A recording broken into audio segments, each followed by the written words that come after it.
Muy bien. La sesión pasada, la del el sábado, les compartí un material. Ya les decía que lo iba a dejar como tarea, pero creo que sí hace falta explicar algún poquito de esas cosas. Yo lo había hecho con el afán de seguir avanzando, pero creo que sí hace falta comentarlo, ¿no? Dar algunos comentarios al menos. Déjenme les, déjenme abrir los materiales, por acá los tengo. Y sobre todo, creo que si hemos estado leyendo el libro de Marcen, creo que es importante ligar la notación, ¿verdad? Porque son notaciones diferentes las de dos textos. Entonces, para que aclaremos un poquito la relación que hay entre esas dos cosas, ¿sale? Sí, yo tengo unas preguntas. Ah, sí. Sí, es respecto a las parametrizaciones. Estuve leyendo el material y, bueno, me di cuenta de algo, no sé si sea correcto, pero cuando son curvas así como circulares, las parametrizaciones van con respecto a las funciones seno y coseno. ¿Sí? Ajá.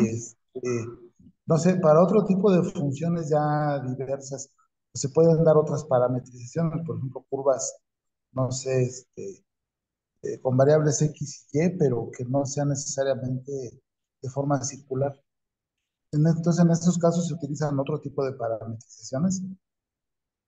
Sí. Bueno, a ver si entendí bien la pregunta. El uso de los senos y cosenos nos permite hablar de cosas cerradas, sí, por supuesto, porque pues son funciones periódicas, ¿verdad? Em, Se pueden construir quizás otras funciones periódicas. Básicamente es cómodo usar el seno y el coseno.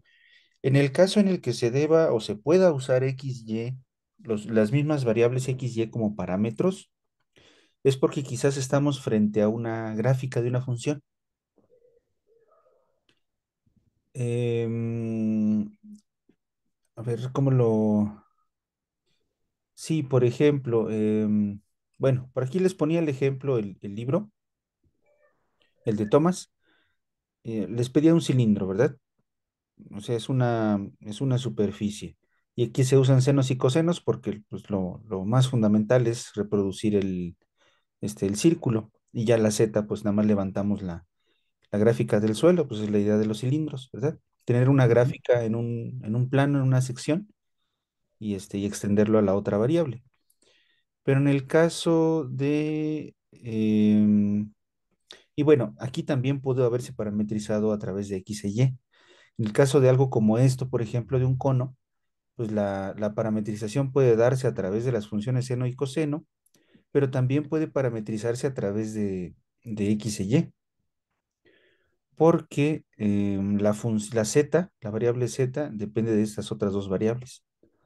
Entonces sí podemos hablar de la superficie a través de las funciones X e Y, de los parámetros X y, porque es la gráfica de una función.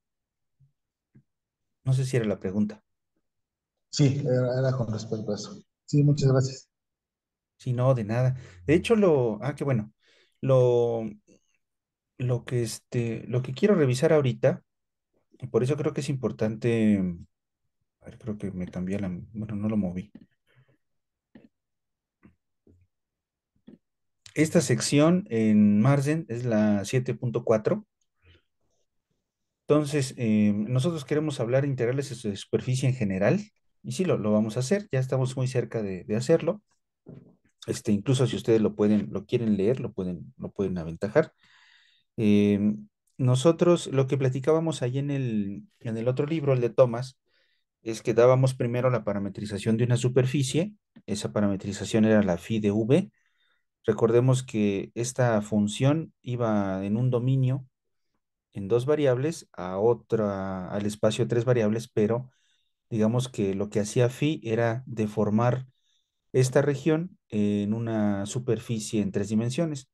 Que nosotros tenemos aquí tres entradas, son x, y, z, que dependen de dos variables, pero la función phi es tal que no separa demasiado los puntos, a tal grado de generar un volumen, ¿no? Sino que, digamos, si D fuera una región en el plano hecha de hule o de algún material flexible, pues lo que está haciendo phi es de llevarla al espacio y estirarla por allí, ¿no?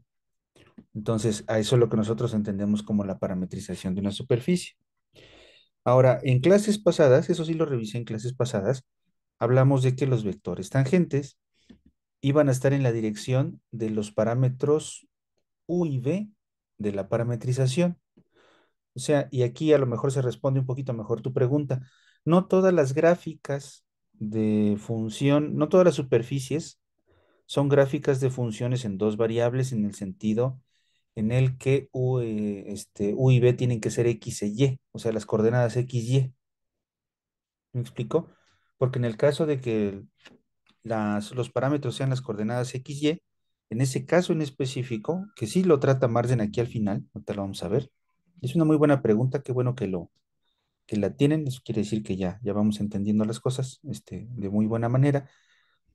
Si aquí nosotros tuviéramos la variable X y la variable Y, es porque las parametrizaciones las tomamos en cuenta con X e Y, no con U y B.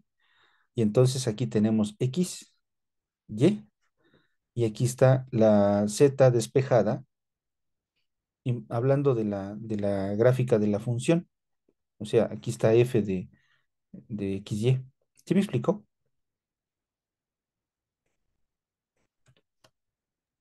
Sí, ahí vamos, ahí vamos. Sí, esta es una parametrización, ¿verdad? Recordemos también que las parametrizaciones no son únicas, pueden ser bastantes para un solo objeto, una sola gráfica, una sola superficie.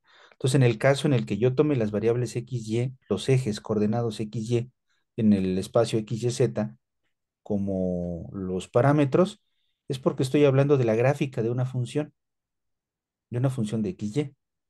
No todas las superficies se van a poder ver de esa manera, por supuesto. ¿Vale?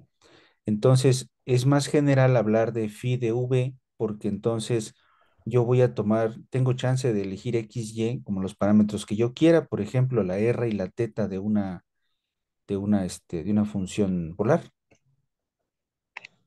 ¿sale?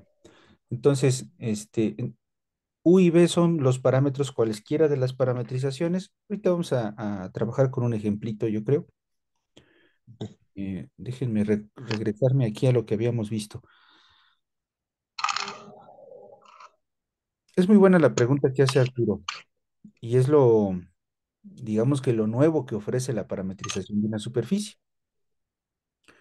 Creo que no sé, ya lo perdí, creo que estaba muy, muy atrás. Pero sí, sí se entiende a lo que me refiero, ¿verdad? Sí, sí, pues. O sea, los parámetros no tienen que ser... sí, miren, aquí incluso hicimos esta imagen. U y B son los ejes coordenados de un espacio en donde yo tomé una parametrización. Estas direcciones no tienen por qué coincidir con las direcciones X, Y del plano, el plano en donde está la superficie. Esta imagen es muy ilustrativa. Miren, estas direcciones yo me las llevo a través de phi y probablemente son estas direcciones, ¿verdad? Entonces, cuando yo calculo los vectores tangente respetan la dirección de u y de b, no de x y de y. ¿Sí me explicó? Por eso Sí, decíamos que las superficies, lo que hacemos al parametrizar, al tomar estos dos parámetros, es una especie de cuadrícula que hacemos en la superficie. Y la dirección de esa cuadrícula es la que está dada por los parámetros u y b. Por supuesto, este u y b, si yo lo tomo como x e y, es un caso particular. Entonces aquí voy a estar hablando de los vectores tangente y pues las direcciones van a ser x, y, van a ser precisamente las parciales en dirección de x y de y. ¿Sí me explicó?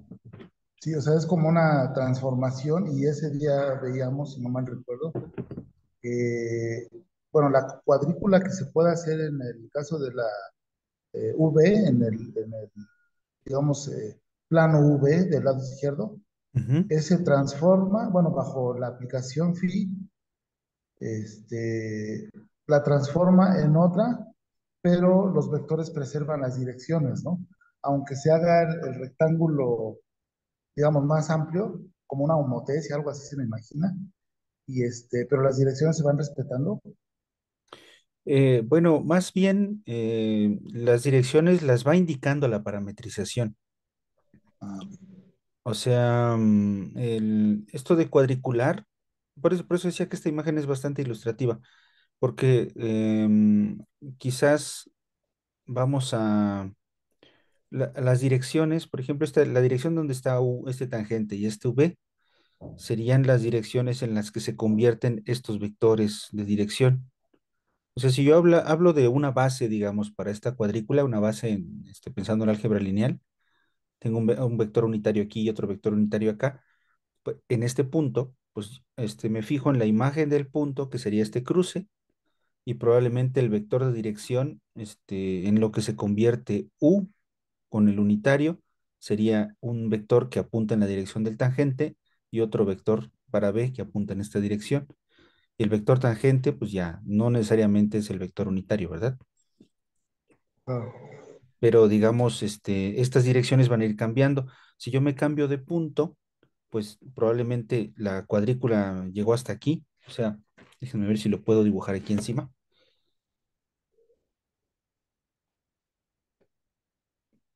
Si cambiamos el punto, si yo me fijo en este otro punto, supongamos que lo que está sucediendo aquí es que aquí está la cuadrícula sobre la superficie, ¿verdad? Y aquí hay un punto imagen. O sea, si este es un R, esto es phi de R. Y entonces aquí voy a tener otros vectores tangente que ya no tendrían por qué estar precisamente en esta dirección, ¿verdad? Sino ya van a cambiar porque ya estoy sobre el punto en otro punto de la misma superficie. Sí, claro. ¿Sí me explico? O sea, sí, esto va cambiando, no siempre es el mismo. Mm, híjole, podría pensar del mismo modo en que, es que el problema es que no es algo rígido, es algo diferencial, como quien dice. Permítanme explicarlo. Si aquí tengo un vector unitario U y un vector unitario B, entonces estos vectores en este plano van a generar esta cuadrícula. Yo nada más tengo que ir multiplicando, son las coordenadas, ¿verdad? O sea, llegar a un punto de esta D es simplemente multiplicar por un escalar, lambda U más mu V. Pero este proceso para yo llegar a otro punto de la superficie, pues significaría que yo me voy moviendo por la cuadrícula, como si en esta superficie hubiera una ciudad y yo me voy moviendo por calles y avenidas, pero esto ya no es rígido definitivamente. O sea, las direcciones ya no me las van a estar, ya no van a ser como tal, ¿verdad? Rígidas, pero es una muy buena herramienta los vectores tangente porque que están en el plano tangente. Por eso dicen que el plano tangente es como una aproximación lineal en un punto de la superficie. Lo que hacemos es, si pensamos que yo tengo aquí la Tierra y que tengo una ciudad con rascacielos y lo que quieran, ¿no? Pensando que puede ser destacable de la superficie. Y aquí encima pongo un plano tangente, entonces un cristal, digamos, tratamos de hacer el ejercicio de imaginación. Por acá va a venir un vector tangente pintado en el cristal y va a venir otro vector en la otra dirección. Si yo estoy parado en la esquina de una calle, que es el punto de tangencia, y a lo mejor en la Tierra la calle pues va a ser curva y también va a ser curva para acá. Pero los vectores tangente van a ser las líneas que yo voy a dibujar en el cristal, pensando que es transparente, que me indican las direcciones hacia las cuales salen las calles en este punto y lo que me va a permitir hacer estos vectores tangente es aproximar el área de una cuadra en la superficie a través de la norma del producto cruz. ¿Sí me explicó? Sí, sí. Entonces, es una herramienta, pero lo que acabas de preguntar, esto de U y de B y de X e Y, es fundamental, ¿eh? Porque no me voy a restringir a usar U, X e Y como mis parámetros, que se puede hacer, pero seguramente el campo de aplicación O sea, las superficies a las cuales les puedo yo aplicar la definición, pues no va a ser tan extenso como si yo agarro otro espacio donde tengo los parámetros. O sea, este es el punto de tu pregunta, que me gustó mucho tu pregunta. U y B pueden ser X, Y, sí. O sea, este plano de aquí de la izquierda puede coincidir con X, Y, pero no necesariamente. Ok. Cuando coincide, la parametrización toma cierta forma, que son las últimas fórmulas que veíamos ahí en el libro de Thomas, y estamos hablando de que tengo la gráfica de una función de dos dimensiones. ¿Vale? O sea, estos dos planos coinciden en el caso de que yo tenga una gráfica de dos dimensiones, una gráfica de dos parámetros, z igual a f de x, y. En ese caso pueden coincidir. Y seguramente en algunos otros más, ¿verdad? Pero la definición es, digamos que es bueno que no dependan la u y la b de las direcciones de x, y. O sea, que tomemos nuestros parámetros en otro espacio, como bien sucede con todos los cambios de variable y todo eso. ¿Sale, vale? Sí, muy bien. Gracias. No, ¿de qué? Y de hecho, eso es lo que quería revisar. Déjenme, voy a regresar al concepto de área.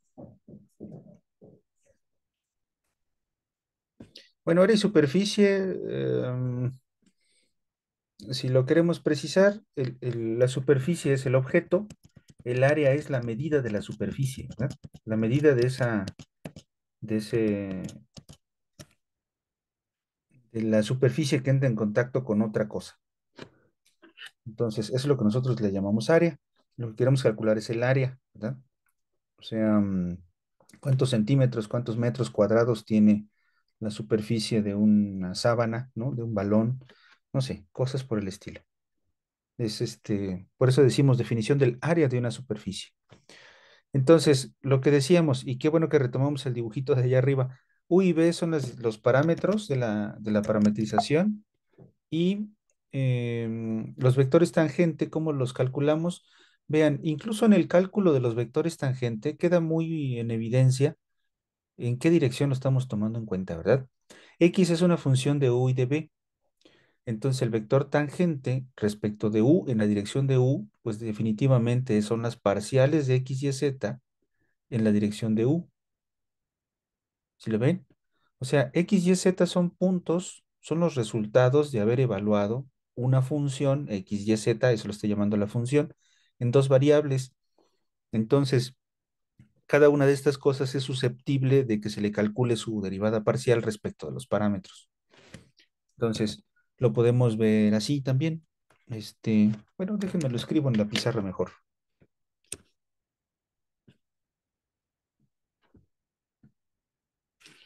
Ahí voy, ¿eh? Sí me siguen hasta aquí, ¿verdad? Sí, profesor, muy bien. Ok. Deténganme cuando algo no quede muy claro. Luego me voy como gordo en tobogán.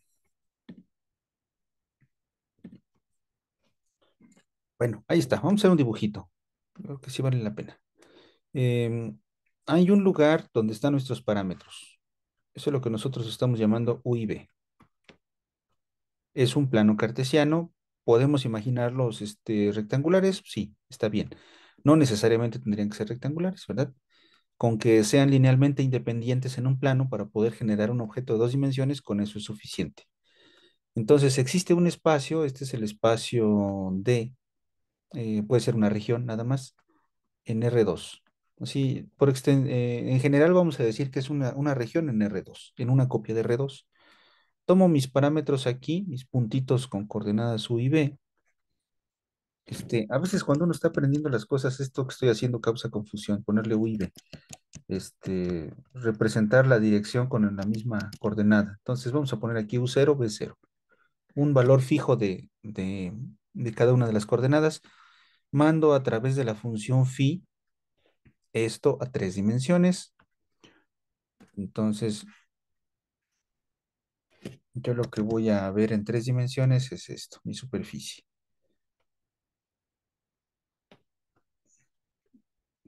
Las direcciones de este nuevo espacio X, Y, Z es una copia de un R3. Allí voy a tener mis puntitos. Entonces, si yo tengo aquí una región,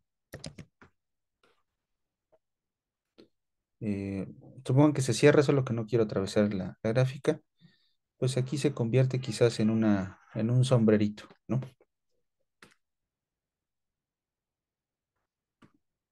Y por acá hay un punto. Este punto tiene coordenadas X de U0 Y0, B de U0 B0, perdón, Z de U0 B0. Muy bien. Y por allí, déjenme dibujarlo de una manera diferente. Aquí en esta dirección viene el vector tangente de U, vector tangente respecto de U, pero definitivamente aquí también debiéramos de poner, si esto es un punto P y esto es un punto Q de la imagen, aquí debo de poner el vector tangente en la dirección de U en el punto Q, ¿sale? Porque como acabamos de ver hace un ratito, los vectores tangentes pues van a ir cambiando de acuerdo a cómo yo me vaya moviendo en el plano, en la superficie, perdón. Bueno, que es un objeto de dimensión 2, bien, se vale decir que es algo localmente plano, ¿verdad? En topología ya se ponen más exquisitos y ya nos dicen que es una variedad, ¿verdad? Pero bueno, ya en algún momento llegarán ustedes a eso. Entonces tengo yo las dos direcciones y ¿cómo se calcula cada uno de estos? Ese es mi punto. El vector tangente en la dirección de U, pensando que ustedes tienen que ya lo están evaluando en un punto en particular, pues lo que vamos a hacer es calcular las derivadas parciales, derivada de x respecto de u, derivada de y respecto de u, derivada de z respecto de u. Pero bueno, si x, y, z son funciones que dependen de dos variables, entonces estos también en general vamos a pensar que son funciones de dos variables que hace falta todavía evaluar en un punto Q. ¿Me explicó?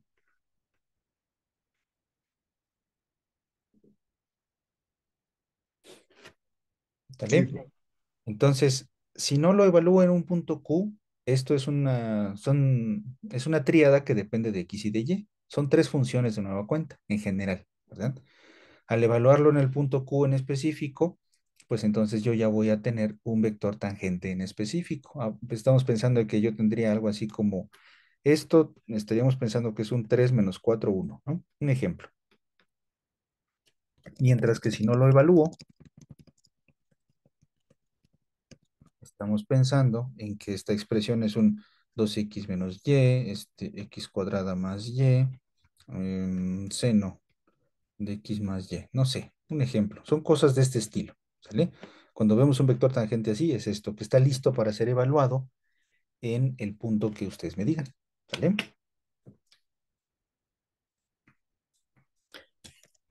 Es como la diferencia. Entonces, ¿y Margen cómo está escribiendo esto de aquí? Martin lo escribe en lo que acabamos de compartir hace un momento. Les pone las derivadas parciales. Y aquí les pone I más J, Z, U, K, ¿verdad? O sea, en vez de tomar la notación como vectores, bueno, con coordenadas, Martin opta por ponerles I, J y K. Tiene sentido, ¿verdad? Pero bueno, eso es lo que está dando a entender. A mí me va a servir más, yo prefiero más la notación que puse a la izquierda. Déjenme que reaccione mi tableta, algo le pasó. Ahí está. Entonces, lo mismo va a pasar con esta es una T, garigoleada, debería de ponerlo un poquito más grande. Parece una pi, ¿verdad?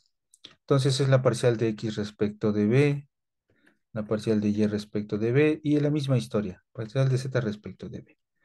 Entonces, si yo voy cambiando mi punto Q con coordenadas X0, Y0, Z0, si ustedes gustan, entonces van a ir cambiando estos vectores tangente. El punto aquí es que el área de este elemento de superficie se le dice Hace ratito yo les decía, tengo un rectangulito aquí en, en mi espacio de parámetros. Esto se va a convertir en un rectangulito encima de la superficie, ¿verdad? Entonces a eso le vamos a llamar el elemento de área.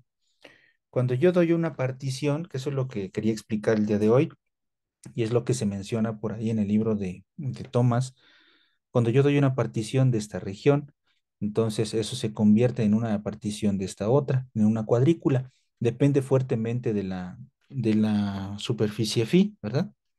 Entonces, si yo simplemente pongo una serie de puntos aquí, las esquinas de los rectángulos, y me fijo en las esquinas por acá, pues yo esperaría que uniendo las esquinas por encima de la superficie se pueda generar una cuadrícula para esta ciudad que está en este cerrito, ¿sale?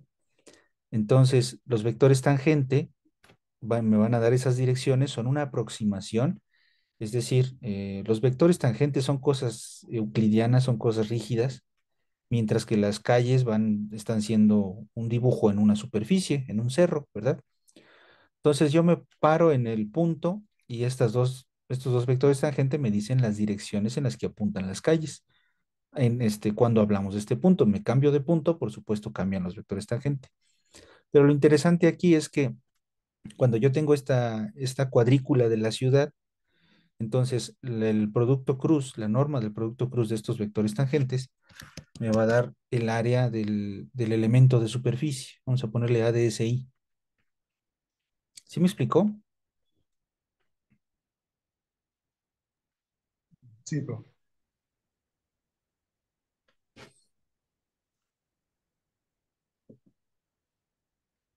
Y esto con el afán de platicarles o de explicar un poquito más lo que viene en Marzen y cuál es la relación con lo que les dejé de tarea el sábado pasado, ¿verdad? Nosotros tenemos la norma, nuestro producto cruz, pues básicamente voy a anotar estos vectores otra vez. Déjenme hacer trampa, como me encanta hacer esto. Aquí está mi vector tangente respecto de U, mi vector tangente respecto de B, y pues como sabemos hacer nuestro producto cruz, ¿verdad? Y J y K, los vectores unitarios. Entonces, esta norma me va a decir cuál es el área del elemento de superficie, pero no el que está precisamente encima de la gráfica, sino del área del rectangulito en el plano tangente generado por TU y TDB, que es una aproximación. Entonces, de hecho, con mayor propiedad debería describir aquí el área de esta cosa es aproximadamente, el área sobre la superficie está aproximada por el área de este rectángulo que está en el vector tangente, perdón, el plano tangente. ¿Sí me explicó? sí, una pregunta. Ya esa, esa área que está ahí ya está como curva, ¿no? Por Exacto. eso es una aproximación. Porque en el lado izquierdo lo tenemos así como, digamos, como plano. Ajá. Está en un plano. Y ya a la hora de hacer la transformación phi, eso me lo convierte a un área, pero ya que está en una superficie. Ujú. Y ya el producto cruz que tenemos ahí abajo, ya me aproxima el área de aquella, del lado derecho, pues en la superficie. Exactamente. Ok. Sí, digamos que por eso les hablaba solamente de las esquinas y suponiendo Sí, sí, sí. que la parametrización nos conserva la adyacencia, ¿verdad? De los puntos. O sea, en la superficie puede ser que esté pasando esto y entonces yo tengo un cristal que le llamo plano tangente, rígido, plano, por supuesto, se toca con la superficie solamente aquí y entonces los vectores tangente que yo estoy considerando son un vector por acá y otro vector por acá en el plano, ¿verdad? De manera que el área que está calculando esto es el de ese rectángulo, ¿verdad? Bueno, ese pulso de maraquero. Ahí está. En el vidrio, digamos. En el vidrio, exactamente. Entonces, cuando hablamos de la norma del producto cruz, estoy hablando de esa cosa azul. Mientras que mi elemento de área es el que está por abajo. ¿Sale, vale?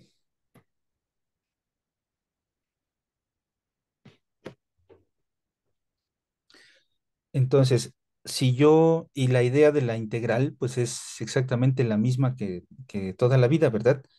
Si yo calculo la integral doble, que es la suma de estas áreas chiquitas, bueno, la suma de Riemann, digamos, de todas estas áreas, cuando yo cambio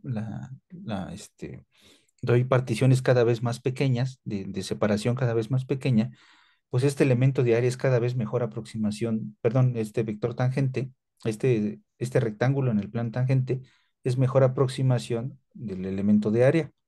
Y allá en el infinito, tomando el límite, pues es que yo voy a poder calcular el área de la superficie. ¿Tiene que ser una integral doble? Sí, porque tengo dos parámetros.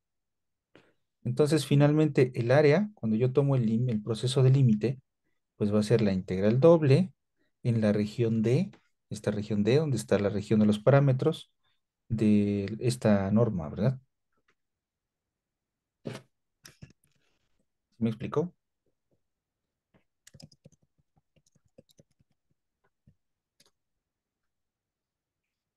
Esa es la justificación de la fórmula del área.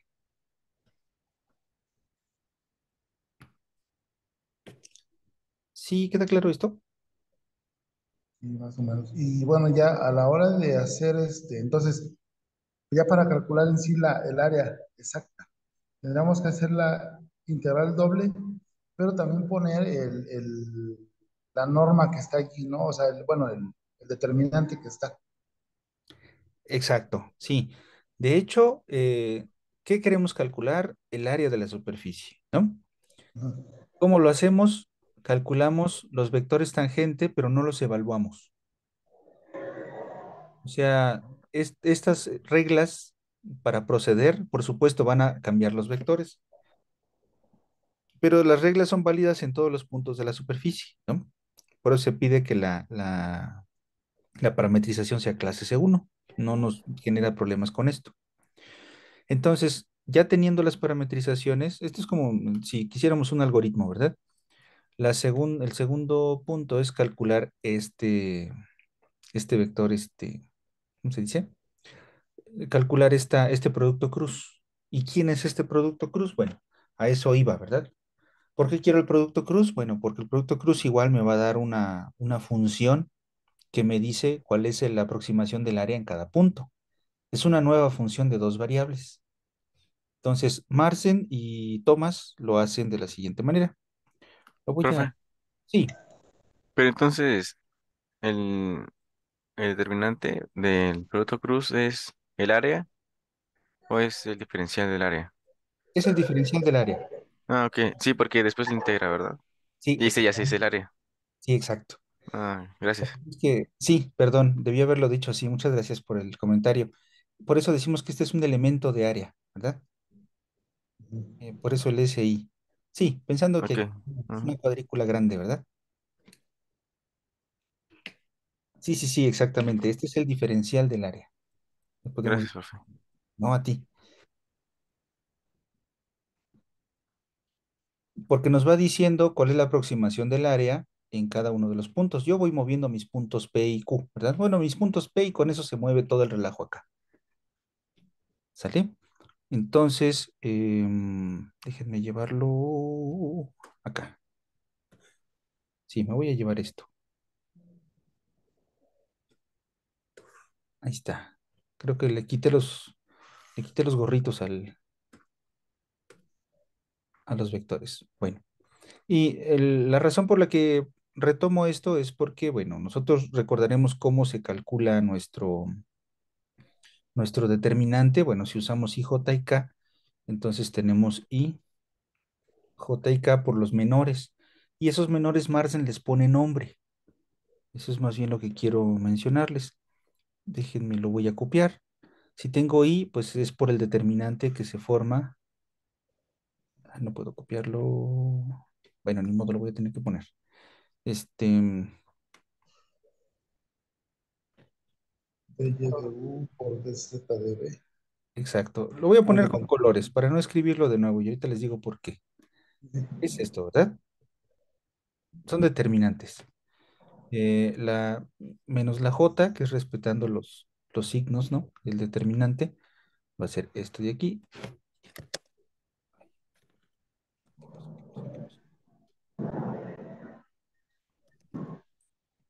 Ahí está. Y es que la J es esto, la K, déjenme ponerlo de amarillo, pues lo que tiene que ser. Pero Marsden lo que hace es ponerle nombre a estos determinantes. Como aquí la I, por ejemplo, usan lo de azul, es YZ respecto de U y de B. Entonces Marsden a esto le llama el parcial Y, Z y aquí abajo le pone U, B. Y luego usa el símbolo del determinante. ¿Sí me explicó?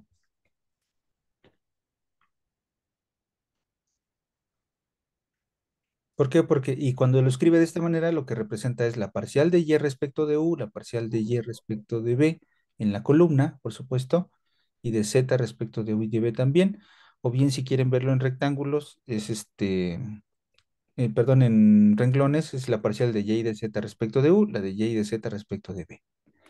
O sea, Entonces, como que elimina la X, perdón que interrumpa, como no, que elimina la X y deja Y, Z, y en el de J elimina Y y deja X, Z, y en el de K se elimina Z y deja X y Y. exacto. Sí, ¿Sí? exactamente, ¿no? Entonces, en la J, sí, precisamente como lo dijiste, Arturo, nos queda la parcial de XZ, porque estamos calculando lo correspondiente a Y, ¿no? De U y de B, es la notación. Y lo mismo aquí, la parcial de, para la K, digo, estos, ustedes siempre pueden hacerlo así, ¿sale? No hay ningún problema, pueden hacerlo como ustedes gusten. Mi punto aquí es que ustedes relacionen lo que ya sabemos con las notaciones que están usando los libros. ¿Vale? Eso también puede ser un buen ejercicio, hablar de lo mismo en notaciones diferentes. Sale. Y bueno, lo que me interesa de esta tríada, que bien puedo pensar que es I, en la coordenada I es un nuevo vector, ¿verdad? Eh, Déjenme ponerlo así. Parcial de Y respecto de Z, las normas, ¿verdad? Los vectores, perdón, los determinantes. Bueno, no, creo que ya no lo debo de escribir, es demasiado. Piensen ustedes que tenemos aquí, por eso estoy usando los colores, el determinante azul, luego coma menos el determinante verde y coma el determinante Z, o sea, escrito en notación en coordenadas, pues, ¿no? Pero este es el determinante, nos hace falta calcular la norma de esto, ¿sale? Porque eso es lo que queremos. De hecho, aquí debieran haber otras dos barras, pero bueno, ya la gente no exagera tanto, ¿no? Ya más o menos se entiende. La norma de esto. Ok. Entonces la norma de estos son estos menores al cuadrado. Entonces por eso es que ya no nos importa tanto este símbolo del menos, porque lo que me interesa a mí es generar la fórmula que tiene Marsden. Entonces déjenme escribirlo en cierto orden mnemotécnico, ¿verdad? La parcial de xz respecto de u y de b al cuadrado, ¿verdad? Bueno, mejor así. Es como para obtener una fórmula, ¿no? Y es algo práctico para acordarse. Por eso es que les decía que en este parcial le habían muchas cuentitas, ¿no? Eh, uy, XZ, bueno, XY, XZ y luego YZ. XY. Sí me explico, ¿verdad?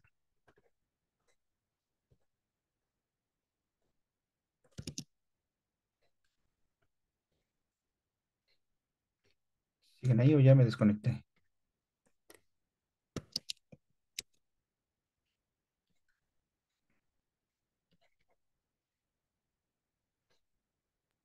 Ahí las escribió en sentido contrario, ¿verdad? Empezando con la amarilla, verde y azul. Ajá, sí, porque bueno, puede ser como ustedes quieran, ¿verdad? Ya aquí se vuelve algo simétrico por los cuadrados. Pero lo que estoy haciendo es, digamos, X con Y, X con Z y luego Y con Z, ¿no? Para tener una mnemotecnia, Bien. ¿sale? Y bueno, esto es lo que nosotros debiéramos de tener. Si se dan cuenta, es una función de U y de B. Y cualquier cosa que sea el engendro que salga de aquí, eso va a ser para nosotros, ahora sí, el área de la superficie, ya no el elemento de área, como decíamos hace rato, ¿verdad? Sino va a ser el área de la superficie respecto de D. Y esto es lo que va a estar en el integrando.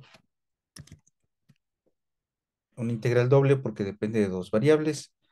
Y aquí vamos a hacer evidente que depende de dos variables, es respecto de U y de B, ¿verdad? Con comas porque no sé cuál hay que tomar en cuenta primero para el cálculo. Esta ya es el área de la superficie. ¿Sale?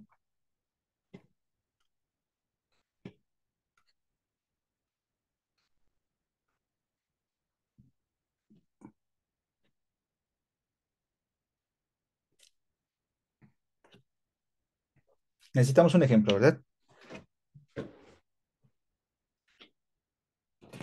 Uno leve, uno leve. Bueno, ok. ¿Sí se entiende esto, chicos? Sí, entonces allí tendríamos que calcular primero esa raíz y bueno, se puede hacer por fuera, ¿no? Hacer esa raíz y ya lo que quede, meterlo ya como, digamos, como dentro Exactamente. de la integral doble. Y ya esto va a depender de, pues no sé, de alguna variable.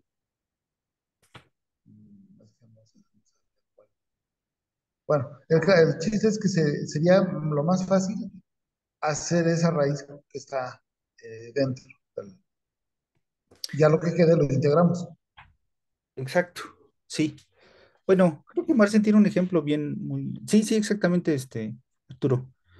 Por ahí, a continuación viene un ejemplo, miren. Y creo que está bastante ilustrativo.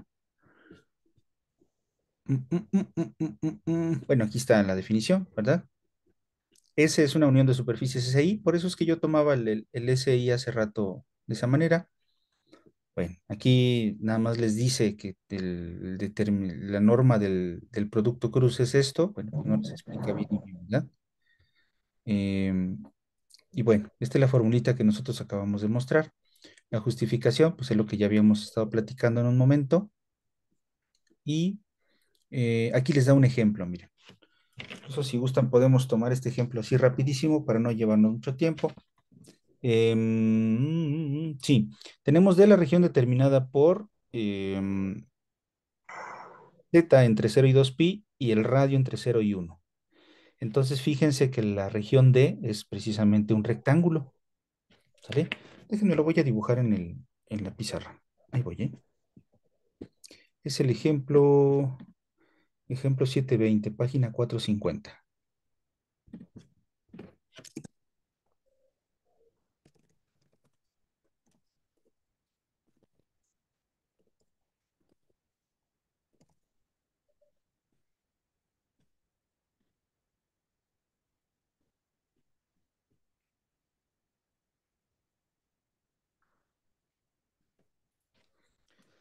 Sí, el ejemplito que les está mostrando allí, bueno, voy escribiendo todo. Ustedes también tienen por ahí este recurso, entonces lo voy a explicar un poco más de lo que está escrito ahí en Marce. Ustedes tienen la región D, específicamente quién es la región D. Si nosotros nos vamos a pensar que esto es teta y que esto es R, son los parámetros de nuestro espacio donde vamos a tomar la región. Teta va de 0 a 2 pi, entonces probablemente va por acá, y R va de 0 a 1. Entonces, la región que estamos transformando en la superficie es nada más este rectángulo. ¿Vale? Este rectángulo es el que yo voy a transformar en la superficie.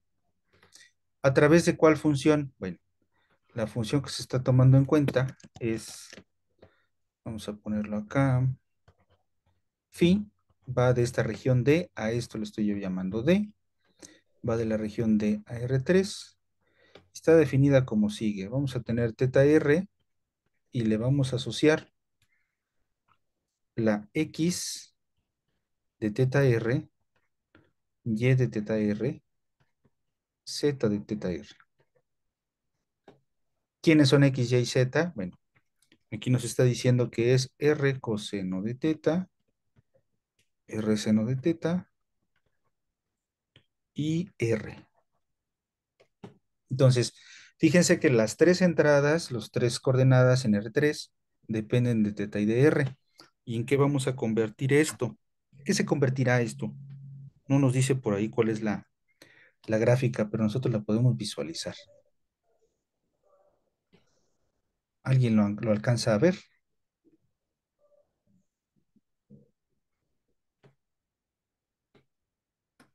¿En qué se convierte este rectángulo? Es como algo que se... Es un círculo, pero como que se va estirando Em, en el eje Z, digamos, como que lo vamos, bueno, como una espiral. una espiral puede ser, a ver, cero. Bueno, más bien es un cilindro, ¿no? Ya, ya. Sí, Sí, sería una espiral. ah, si uno tuviera, bueno, sí, qué bueno que pensaste en una espiral.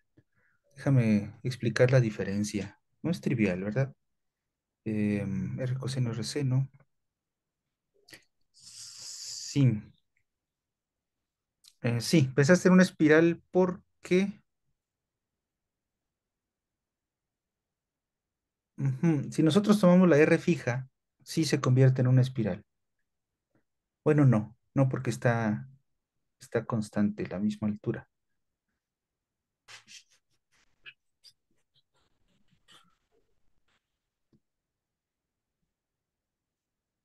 es que si le damos al cuadrado ahí tendríamos R No, ya. cuadrada. Sí, ya vi por qué pensaste en una espiral. Esto sí sería una espiral, mira, Arturo, con una R fija. Ah, Sí, qué bueno que lo relacionas, porque cuando nosotros vimos curvas, teníamos un círculo de un radio fijo, radio 5, digamos. Entonces, a través de una parametrización de una dimensión, de un objeto de una dimensión, podemos recuperar la espiral. Si es que el parámetro teta lo tomamos en radianes, por ejemplo, y entonces aquí tenemos 5 coseno de teta, 5 seno de teta y teta, porque necesitamos que la altura en z vaya variando en la medida en que vamos aumentando el ángulo, pero queremos estar dando vueltas en x y y, en x y y, perdón, mientras va avanzando el ángulo. Entonces, es como desenvolver una espiral que estuviera aquí, junta, ¿verdad? Es como jalar el resortito. que ¿Sale? como va dando vueltas, al final, o sea, le vamos dando vueltas porque es en radianes y luego Ujú. lo vamos jalando sobre el eje Z. Sí, exacto. La intención de ponerlo en radianes es porque los radianes también se pueden, como son unidades sin dimensión, podemos tomarlo como la coordenada z, pero no pasa nada si z lo ponemos en grados y x y en, es- en centímetros, como quien dice, ¿no?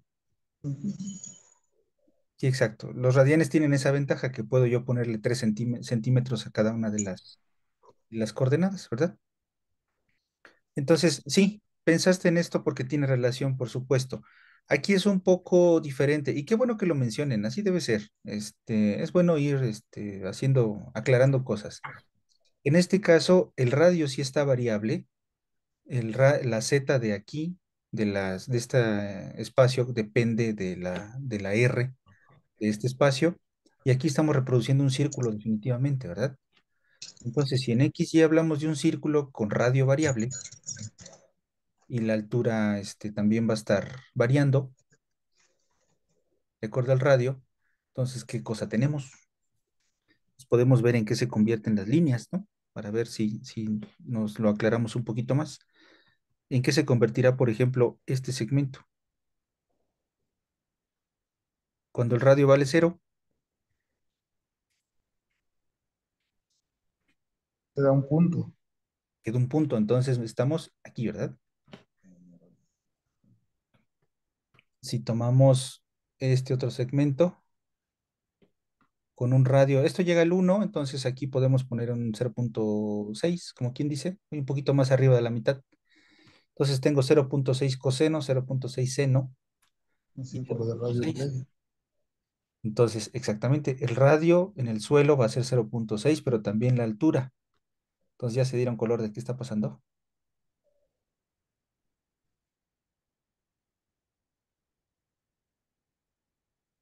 O sea, es 0.6 esta altura y estos radios. Y tengo un círculo porque el radio, la altura no cambia, ¿verdad? Siempre va a ser 0.6 y dejo fijo esto. Y si me voy más para allá arriba, es un círculo como este, igual, pero más ancho. Si me voy para abajo, es más chiquito. ¿Qué cosa es?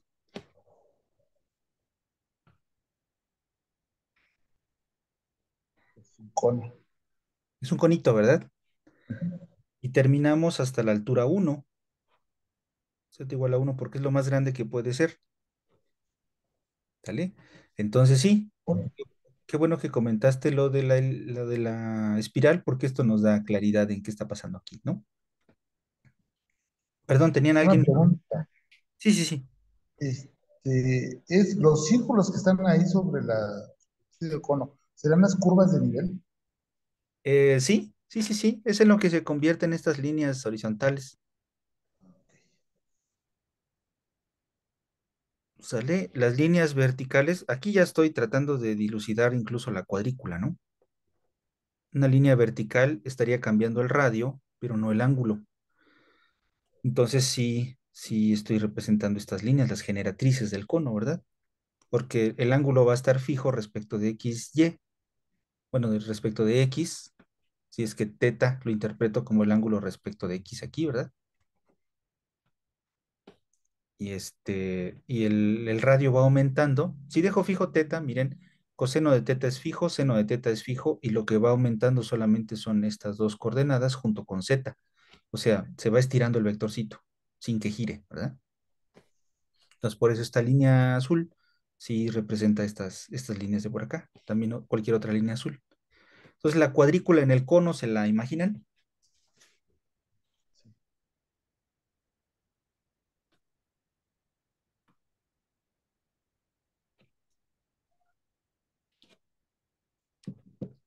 ¿Sí se imaginan la cuadrícula en el cono? Sí, serán como rectángulo, pero digamos, pensar un rectángulo, pero la base sería más pequeña que la parte de arriba.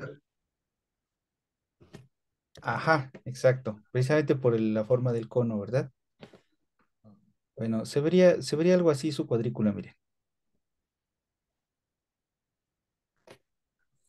O sea, un rectangulito aquí se convertiría en un rectangulito acá. Ahí le di la vuelta al cono para visualizarlo, ¿no? Sí. ¿Sale?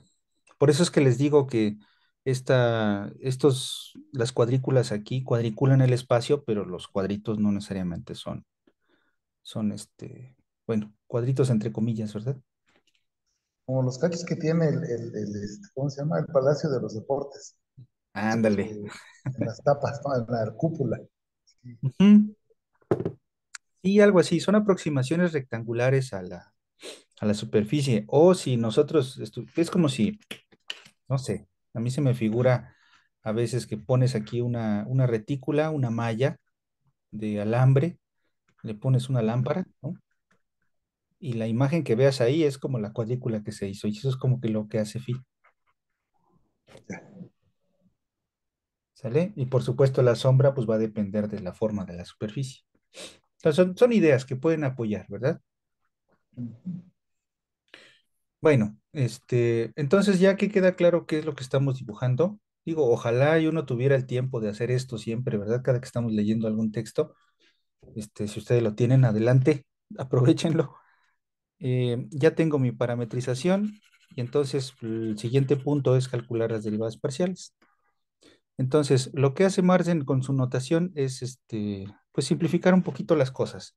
Si yo quiero calcular, por ejemplo, la parcial respecto de x y de y, perdón, la parcial de x y de y respecto de, en este caso va a ser r y teta, ¿verdad? ¿O cómo lo Sí, puse yo? correcto. Yo lo puse primero teta r. Bueno, no pasa nada. Entonces, ¿qué es lo que tengo que calcular? Pues el determinante. Em, bueno, haciéndolo como lo hace Marcen, ¿verdad? O si quieren, Marcen lo tiene ahí escrito. No lo voy a hacer así, para que se queden ustedes con las dos visiones. Aquí está, miren, es este ejemplo. Bueno, sí nos dice una parametrización del cono, sale. Pero bueno, nosotros ya visualizamos porque esto es un cono, ¿verdad? Ya nos queda claro. Entonces, las fórmulas, él calcula estos pedazos, la R coseno y R seno. Luego calcula la norma del producto cruz, sale algo muy sencillo. Y finalmente la integral doble, ¿verdad? Esto es calculando los menores. Bueno, lo voy a hacer yo como sabemos hacer nuestros determinantes de toda la vida, ¿verdad? Para que se queden ustedes ahí con las dos soluciones. El vector tangente respecto de R, ¿quién va a ser? Pues voy a derivar cada cosa respecto de R, ¿verdad? Derivo este respecto de R y me da coseno de teta. Corríjanme si algo no lo hago bien, ¿vale? Coseno de teta, seno de teta y uno, ¿verdad? El vector tangente respecto de teta es la derivación de todo esto respecto de teta. Entonces me queda la de cosenos menos R seno, R coseno y cero, ¿verdad? Porque no depende de teta. Entonces el producto cruz de esta cosa, déjenme hacerlo aquí, nada más el producto cruz de momento. Bueno, Marcen calcula R teta. Yo lo voy, como aquí puse mi variable dependiente, aunque en realidad no importa, ¿no? Porque no estoy hablando de que R sea función de teta, sino más bien para hacerlo según como lo tengo allí. Finalmente se elevan al cuadrado y no importan ahí los signos. Vamos a calcular t de teta y tr. Entonces son estas cosas con i, j y k.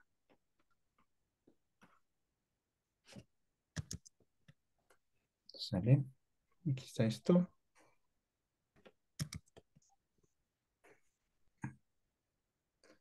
No sé si debí ponerlo arriba, ¿no? Ahí está.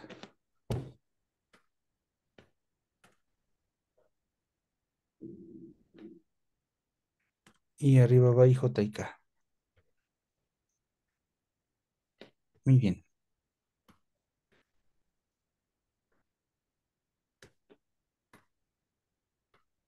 Ahí está. Es este determinante el que quiero calcular. Entonces, pues ahí yo me aviento todos contra todos, ¿no? Para la i, sería r coseno de teta por uno menos el cero. Entonces, en la primera entrada tengo r coseno de teta. En j tengo este producto menos r seno. Aquí también me va a quedar cero, pero con el menos de aquí arriba me queda r seno de teta, positivo. Y la K sí me va a dar otra cosa más sofisticada. Tengo menos r seno cuadrado menos r coseno cuadrado. Entonces tengo, Cero cuadrado. exacto, menos r seno cuadrado más coseno cuadrado, ¿verdad? Que me va a dar un Ujú. 1. Entonces finalmente el producto cruz va a ser r coseno, r seno y menos r, ¿no?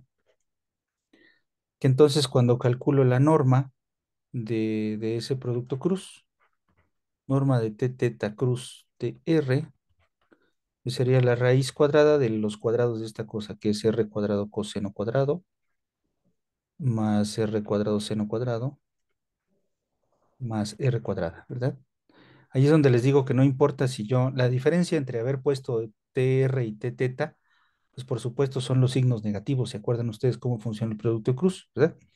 Entonces aquí al cuadrado, pues aquí nos arreglamos. ¿Sale? Coseno cuadrado, seno cuadrado es un uno, entonces aquí tienen r cuadrado para la izquierda. Esto es un r cuadrado nada más. y otro r cuadrado, entonces tengo dos r's cuadradas. Si saco raíz, me queda r raíz de 2. ¿Sale? Que es lo que teníamos precisamente hace rato aquí con Marsden, ¿verdad? Miren, este cuadrado, que él hace las cosas de esta forma, probablemente en algunos otros casos sea un poco más sencillo hacerlo de esta manera, ustedes elijan, ¿verdad? Pero sí me parecía importante hacer un puente entre lo que está haciendo Marsden aquí, las notaciones, y lo que nosotros conocemos, lo que es usual aquí en la facultad. Digo, definitivamente ustedes pueden hacerlo como quieran, como más les convenga, y va a estar bien, ¿verdad? Cualquiera de las dos maneras. Y aquí les da exactamente lo mismo. Este es el mismo determinante, la misma expresión.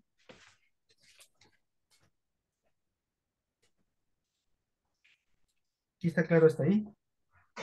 Sí, muy claro. Bueno, entonces, déjame conectar esto porque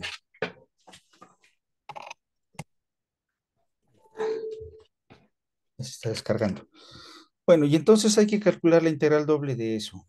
Eh, Elegir un orden de integración. En este caso, ay, creo que no estoy compartiendo la pantalla. Ahora sí. En este caso, no importa el orden de integración que yo elija porque estoy ante un rectángulo. ¿Sale? Entonces ustedes pueden calcular la integral como gusten. Entonces vamos a hacerlo, Marcel lo hace de una forma, nosotros lo vamos a hacer de la otra. Pone primero R y luego teta. Entonces vamos a poner nosotros primero teta y luego R, ¿va? Para que queden dos Entonces procedimientos. sería de 0 a 1 primero. Marcel lo hace primero de 0 a 1 y luego de 0 a 2 pi. Nosotros lo vamos Entonces a sería hacer. primero de 0 a 2 pi y luego de 0 a 1, ¿no? Primero con el teta como es que escogimos y luego con el... Sí, exacto. Bueno, vamos a llamar que S es la imagen de phi. Perdón, la imagen de D a través de phi. ¿Sale? Esta es nuestra superficie. Entonces, el área de la superficie sería la integral doble. Queremos calcularlo primero respecto de teta, ¿verdad? Es igual, ¿no? De hecho, no hay mayor problema. Nada más es hacer el cuento ahí, ¿verdad? De teta de... Ahí está. Entonces, me voy a llevar esta integral a una siguiente Eso es pantalla. por el teorema de Fubini. Exacto. Sí, que esto es bien interesante. ¿Qué estoy haciendo acá? Antes de calcularlo. Lo que estoy haciendo, fíjense, raíz de 2 por R. En realidad lo que estoy haciendo, quiero calcular la superficie, pero estoy calculando la superficie a través de una integral doble, de una función R, la función raíz de 2R. Entonces, si aquí tienen R y aquí tienen teta, que ustedes tengan raíz de 2R, conforme aumenta R, aumenta la altura, pero en teta no va a aumentar. Eh, Déjenme hacer un dibujito. Sí, de hecho, ah, miren, estas cosas son las impresionantes. A mí me gustaba mucho analizar esto luego cuando era estudiante. Bueno, uno sigue siendo estudiante, ¿verdad? Pero a ver si les gusta mi idea. Miren, ese es un plano en una coordenada, no le voy a poner z, en una coordenada w, una función que depende de r y de teta, que le vamos a llamar raíz de 2 por r. Conforme aumenta r, aumenta la altura en esta medida, ¿verdad? Si lo veo en el plano WR, es una línea. Conforme teta, pues teta está libre, no depende de teta, entonces lo único que tengo que hacer es reproducir esta línea a lo largo de la dirección teta, y esta es la gráfica. Lo interesante de esto es que esta función es la función que les da el área de la superficie, ¿sí se dan cuenta? Pero aquí estaría medida a través de un volumen. A ver si no lo estoy haciendo con más bolas. ¿Sí me explicó? El volumen de esa cosa de allá adentro, de esa cosa roja, en este espacio euclidiano, es la integral doble sobre d de raíz de 2r. ¿Sí me explicó? Entonces, lo que estamos haciendo en este espacio, cuando calculamos esa integral es calcular el volumen de esta cuña, pero el volumen de esta cuña tiene el mismo valor numérico que el área de la superficie. ¿Sí lo ven? Entonces lo que está dibujado en verde son como planos que van sobre el eje R. Ujú, Entonces, a la hora de tomar la altura, se hace como decía, no es un cubo, es una cuña, ya exacto. es un volumen. Es un volumen. ¿Y por qué lo estoy destacando? Y estoy aprovechando aquí el viaje porque ustedes están calculando el valor numérico de algo de 2 dimensiones a través de algo de tres. Mm, ¿Vale? Es algo ah, usual en el caso del área, ¿verdad? Porque ya lo hemos hecho. Ustedes decían en algunos cálculos que hicimos en el parcial pasado, quiero calcular el área de esta región. Ah, ok, móntale encima una superficie de altura 1 y el valor numérico del volumen es el mismo valor numérico del área. Aquí ya lo hemos hecho, ¿no? En este caso es un poquito más sofisticado y lo que viene es más o menos en ese mismo espíritu. Nosotros vamos a querer calcular, para empezar en el plano. Ya me estoy desviando, pero permítanme hacer el comentario porque este, es importante. Si ustedes tienen algo en el plano, entonces van a tomar la curva que rodea un área y es posible calcular el área o, de la región a través de una integral de línea. O al revés, calcular la integral de línea de una función a través de una integral de doble que calcule el área. Eso le vamos a llamar el teorema de Green. ¿Sale? Entonces, y más adelante vamos a extender esto ya no a la frontera de algo plano, sino me voy a ir a una superficie cualquiera y voy a usar su frontera. Y eso va a ser otro de los teoremas importantes. ¿Sale? Ya para que el tercero sea el de Gauss. Pero bueno, ya estamos ahí viendo del otro lado del vecindario, ¿verdad? Entonces, calculamos la integral y ya con esto acabamos. Respecto de teta, no importa mucho porque es constante, ¿no? Entonces, raíz de 2 r teta y esta función va a ser de 2 a 2 pi, de 0 a 2 pi, perdón, de r. En 2 pi entonces tengo 2 raíz de 2 pi por r, ¿verdad? Esto es la integral ya calculé la integral, al ponerle teta, ya tengo la integral calculada, la evalúo en 2 pi, es esto, ¿verdad? Y le resto la evaluación en cero. Si teta vale cero, bueno, me anula esto, entonces no hay término de r, ¿verdad? Todo esto es constante, r cuadrada entre 2 se elimina este 2 me queda raíz de 2 por pi, por r cuadrada, evaluada de 0 a 1. Y en 1 son 2, raíz de 2 por pi, y en 0 es 0. Entonces, el valor del área de esa superficie, el área del cono, es raíz de 2 por pi. Y ese es el mismo valor también del volumen de la cuña. ¿Sí me explicó? sí, sí quedó bien.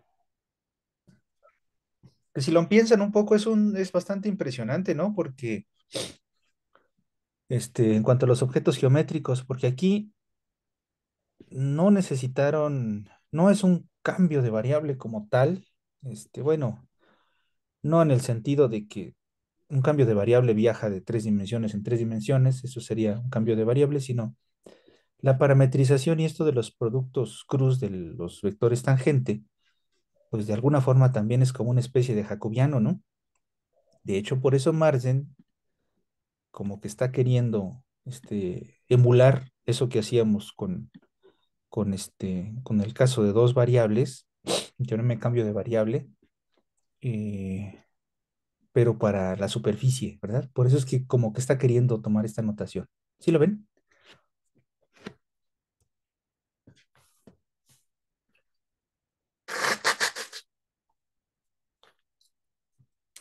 ¿Sale, vale?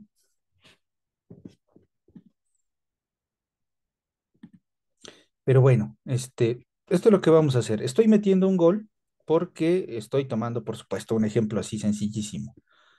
Habría que ver cómo nos batimos en duelos a muerte con otras, con otras parametrizaciones, ¿verdad? Con otros ejemplos. Pero bueno, eso también vamos a hacerlo. Si a ustedes se les complica algo, lo traen a la clase y con mucho gusto lo revisamos, ¿verdad? Y aquí enseguida, ya para terminar, está lo que mencionabas, Arturo.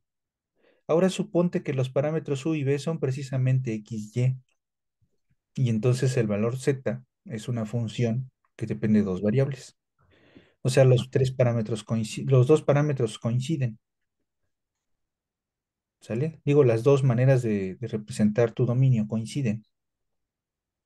¿Dónde está? ¿Dónde lo dibujé? Ah, lo dibujé en la pizarra, ¿verdad? Bueno, antes de avanzar, ¿quedó claro esto? Sí, profe, muy claro.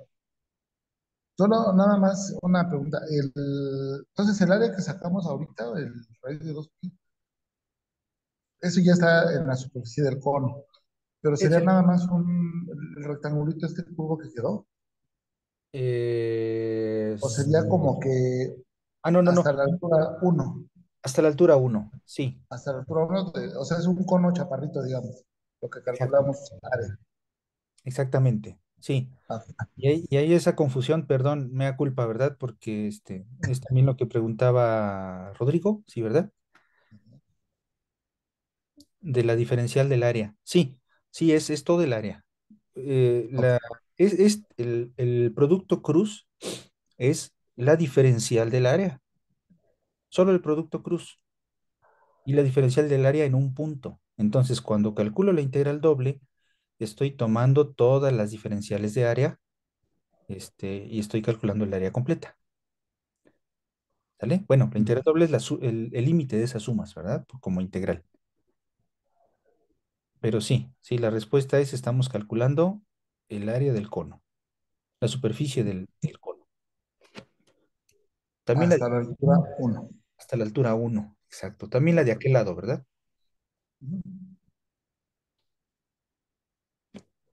Sí, eso es lo que estamos haciendo. Ya cuando se calcula la integral doble, ya estamos calculando el área. Vale. Bueno, en el caso de bueno, voy a escribir aquí que tratamos el caso de el área de una gráfica z igual a f x, y. Uy.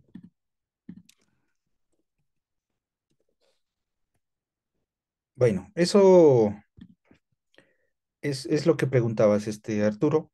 Si coinciden los parámetros u con x, b con y, entonces la función, no lo está diciendo aquí el libro, pero esta función g es precisamente, bueno, g induce, porque no es exactamente igual, induce a la phi, ¿sale? Porque la g es una función de dos variables, es seno de x más y, ¿no? Y te da una gráfica encima del plano xy, que en este caso es igual que el u y el b. El objetivo de phi, de la parametrización de la superficie, es generar el punto con tres coordenadas correspondiente a cada uno de los puntos del plano.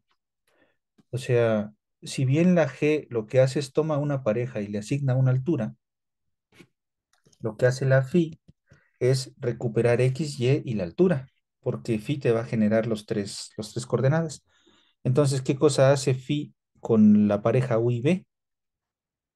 En el caso de que yo tenga la gráfica de una función, pues lo que hace es tomar x para x, y para y la g evaluada en u y de b, que es lo mismo que evaluarla en x, y, ¿verdad? ¿Sí me explico? Porque u y b son x e y respectivamente. Son usados como parámetros. ¿Sí me explicó Arturo? Sí, sí, ya quedó más claro. Sí. ¿Sale? Entonces, Ujú. si esto sucede, pues bueno, ¿qué voy a hacer aquí? Voy a tomar la parcial de x respecto de x, la parcial de y respecto de x, la parcial de esto respecto de x. Luego, para los vectores tangente, ¿verdad? La parcial de esto respecto de y, que me va a dar un cero, la parcial de esto respecto de y, que me va a dar un uno, y la parcial de esto respecto de y, que es la parcial de g. Entonces, fíjate lo que dicen, parcial de u es 1, 1, 0, y pues sí, tiene mucho sentido, ¿no? Respecto de x es 1, 0 y la parcial de g. Ahí está. Luego, para el vector b, que es y, Cero. 0, 1, parcial de g. El producto cruz, pues entonces hacemos nuestros cálculos y por ahí va a resultar que la K tiene un uno, ¿no? Es bueno, esto habría que hacer el determinante, ¿verdad? Entonces, las entradas del producto cruz son estas tres que si le elevas al cuadrado son estas de acá. Y la raíz es precisamente porque tú vas a tomar la norma de este producto cruz. Y diferencial de área es una manera de escribir el du de b que tengo yo, pero en este caso, como son los mismos parámetros, ahora va a ser xy. Y sí, entonces vas a poder calcular el área de una superficie, de la gráfica de una función, a través de esta fórmula. Lo único que hay que hacer, ¿qué cosa es? Pues calcular las parciales respecto de x respecto de y, cada cosa al cuadrado, sumarle uno, raíz, y luego la integral doble, ¿no? Ujú. Y en eso se convierte tu regla para el cálculo de la superficie que teníamos hace ratito. ¿Dónde está la fórmula? Aquí está, esta, ¿verdad? O sea, se simplifica un poco porque estoy hablando de la gráfica de una función, pero digamos que la fórmula en general es esta, para cualquier parametrización, en particular si U es X y si B es Y. La forma que toma esta fórmula, pues es la de aquí abajo, ¿no? Esta, ¿vale? Sale. Ok, pues creo vamos a dejarlo hasta aquí hoy. Tengo pendiente mandarles la tarea. Espero me liberen en los otros trabajos. El fin de semana no pude dedicarle mayor tiempo porque por ahí nos andamos mudando. Entonces, ha estado rudo. Ahí sí les agradezco su paciencia, pero ya tengo que entregarles la tarea porque los temas que me faltan son la integral de superficie, que ya a partir de esto que acabamos de ver va a ser una extensión para funciones escalares y campos vectoriales. Ya es el único tema que me falta meter en esta segunda tarea y nada más vamos a evaluar con esa tarea, no vamos a hacer examen, para Ujú. que bueno, lo que resta del mes de noviembre y los días de diciembre que tengamos que estudiar, los dediquemos completamente a los teoremas fundamentales, igual, y vamos viendo cómo evaluamos ese tercer parcial. Y yo creo que hasta allí vamos a terminar para ver bien los temas del curso. Eh, el cuarto parcial, habíamos propuesto con Ulises algunos métodos numéricos. Sí los voy a trabajar, sí los vamos a ver en clase, pero ya vemos si eso se evalúa como tal o no, porque no se trata de cargarles la mano tampoco, ¿sale? Pero sí lo voy a trabajar. ¿Sas? Muy bien. Sale, vale. Ok, entonces Ok, vamos a profe. dejarlo hasta aquí hoy, ¿no? Gracias a ustedes, chicos, y nos saludamos el miércoles, ¿vale? Sí, pero cómo no. Entonces el miércoles aquí andamos. Órale, pues. Pues muchas Vale, gracias, profe, Sale, hasta Rosy. luego. bonito. Que estén bien, cuídense. Hasta luego. Bye.